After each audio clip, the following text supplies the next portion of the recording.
Je vis, je meurs, je me brûle et me noie. J'ai chaud extrême en endurant froid dur. La vie m'est trop molle et trop dure. J'ai grands ennuis entremêlés de joie. Tout en un coup je ris et je larmoie. En un plaisir grief et tourment, j'endure. Mon bien s'en va et à jamais il dure. Tout en un coup je sèche et je vers toi. Elle avait un salon dans lequel venaient beaucoup de poètes, et on est quand même dans cette fameuse ville de Lyon. Je ne sais pas si vous le savez, mais il y a quelques dizaines d'années, quand un lycée a voulu se faire appeler Louise Labbé, il y a eu un mouvement de révolte, interdiction, Louise Labbé, cette pute, enfin, c'est pas ça, mais presque. Pourquoi ? Parce que la mode d'Italie était celle des corteggiane. Et les corteggiane, ça a été traduit en courtisanes, alors c'était des dames de cour. Et l'Italie servait beaucoup de modèle à la culture française à l'époque. L'Italie était plus avancée, plus raffinée. Donc à Lyon, on s'est mis, enfin à Lyon, un peu, on s'est mis à faire pareil, mais et la tradition est par derrière, les gens cancanent, et donc la pauvre Louise Labbé, elle a vraiment été traînée dans l'ordure parce qu'elle recevait de savants hommes chez elle. Sans y penser, je me trouve hors de peine. Puis quand je crois ma joie être certaine et être en haut de mon désir réel, il me remet en mon premier malheur. Il me remet en mon premier malheur.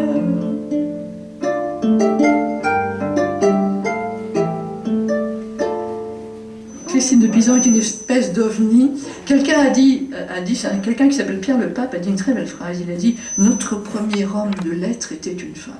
Pendant un certain temps, le fait d'écrire et de lire a été partagé entre d'une part les moines, les clercs, et d'autre part les aristocrates, et donc entre autres les troubadours, les trouvères. Et la grande bagarre, c'est Christine de Pisan qui l'a déclenché parce qu'il y avait un roman très lu qui s'appelait Le roman de la rose, dont vous avez dû entendre parler, qui était un roman courtois, et l'auteur Guillaume de Loris est mort, et celui qui a pris la succession, Jean de Meung, lui, faisait partie des clercs misogynes, et une des phrases qu'il a mis à la suite du roman de la rose, c'est « Toute », il s'adresse aux femmes, hein, « toute est, serait et fut, de fait ou de volonté, pute ».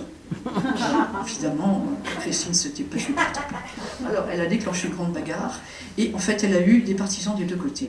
Christine est une des rares à avoir fait un peu de sociologie, sans savoir ce que c'en était. Mais la plupart du temps, ceux qui sont contre les femmes disent que c'est le diable, et ceux qui sont pour les femmes disent que c'est des anges. Et c'est tout. Hein. Et à partir de là, on fait des grands discours. Bon, évidemment, pour nous, c'est un petit peu court. Mais bon, voilà, je voulais vous dire ça à propos de Christine, mais en me souvenant que, avant tout ça, c'était une grande poétesse, qu'elle m'a bercée, et que, donc, Cela te suit, que j'avais découvert ensemble, enfin, je vais vous le chanter. Cela te suit à huit ou à fenêtre, cela te suit en un angle caché, cela te puis pour de plaire me répète, cela te suit dolence ou apaisée. Cela te suit, rien n'est qui tombe ciel. Cela te suit. Cela te suit en ma chambre enserrée. Cela te suit sans abri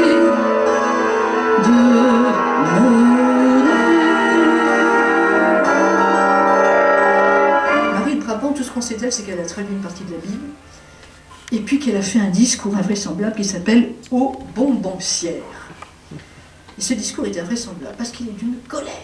Alors elle s'adresse à des femmes coquettes, je ne sais pas si ce sont des prostituées, peut-être plutôt des courtisanes cette fois ou non, au sens propre du terme, des femmes visiblement riches, sans doute de la noblesse, qui étalent leurs bijoux partout, et elle trouve que vraiment c'est trop. Et elle va dire « je », et quand elle dit « je », on a l'impression que c'est Dieu qui s'exprime, vous allez voir, c'est terrible. Je vous arracherai de la tête pelée les lunettes d'émail et l'ovale emperlé qui vous font rayonner le front de toutes parts. Je romprai vos étuis, vos boîtes et vos fioles, et la cendre et les pleurs dont vous fondrez bien molles seront vos eaux de nef, vos poudres et vos fards. Bourrelés à tiffer toutes ces machines à teindre votre poil et le mettre en crispine seront pour le vieux fer et pour le vieux drapeau et pour l'assortiment de tant d'habits si braves. À grand-peine aurez-vous, misérables esclaves, une drille au bonjour qui vous cache la peau. Ces cotillons garnis d'un pied de broderie, ces brasses, ces trissés flambants de pierreries seront pour le butin des soldats triomphants, et ces miroirs polis dont la trompeuse glace, brûlant si sottement vos cœurs et votre face, serviront de jouets à leurs petits-enfants.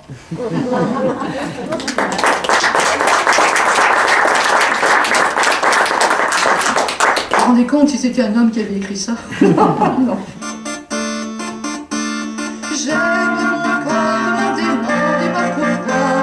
Parce que beau et plaisant, je le vois. J'aime mon corps, demandez-moi pourquoi. Parce que beau et plaisant, je le vois. Je le parle et dors, accoutré des cordes de tous ornements.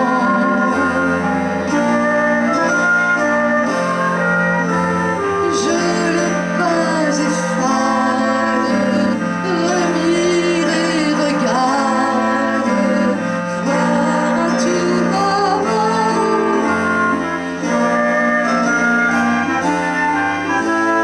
J'aime mon corps, demandez-moi pourquoi. Parce que beau et plaisant, je le vois. J'aime mon corps, demandez-moi pourquoi. Parce que beau et plaisant.